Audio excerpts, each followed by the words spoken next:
Sérieusement, la famille, en termes de, tu sais, gardez vos nerfs quand même.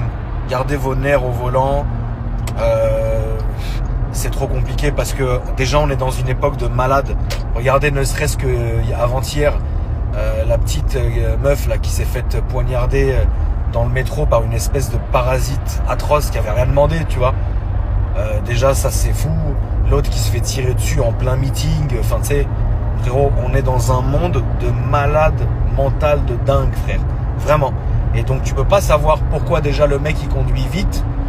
Imagine tu lui fais une crasse, tu descends, toi t'es sûr de toi, frérot, il sort un couteau, il te poignarde, frère, t'imagines mourir comme ça.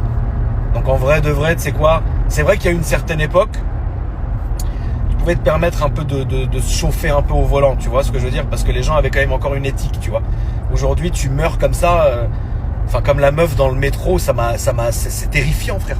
Si vous vous rendez compte, tu sais, la meuf, elle était réfugiée politique ukrainienne, c'est-à-dire qu'elle est partie de la guerre en Ukraine en se disant je vais aller aux États-Unis, c'est sûr que j'aurai une meilleure vie. Tout ça pour tomber sur un mec qui a entendu une voix dans le train ou dans le bus, ou c'est pas important. Il a déplié son couteau, il l'a massacré. Je sais pas quoi te dire. Je sais pas quoi te dire. Vraiment là, je sais plus quoi dire. Ça veut dire vraiment le mec, il a entendu une voix, frère. Et il a entendu une voix lui résonner dans le crâne, il a déplié son schlass, il l'a poignardé. La meuf, elle est morte seule comme ça, par terre dans son sang, je sais pas quoi dire. V'là l'époque, frère. Et ne croyez pas une seconde que c'est que aux États-Unis. Hein. En France, c'est pareil, hein, je vous le dis, hein, c'est juste que on en entend moins parler, ça c'est vrai. Tu vois, on entend, bah, tu sais, le pays, il est déjà à feu et à sang. Si en plus on commence à se rajouter tous les faits divers, des dingues qui poignardent les gens, on n'a pas fini, tu vois. Déjà que le climat social, il est pas ouf.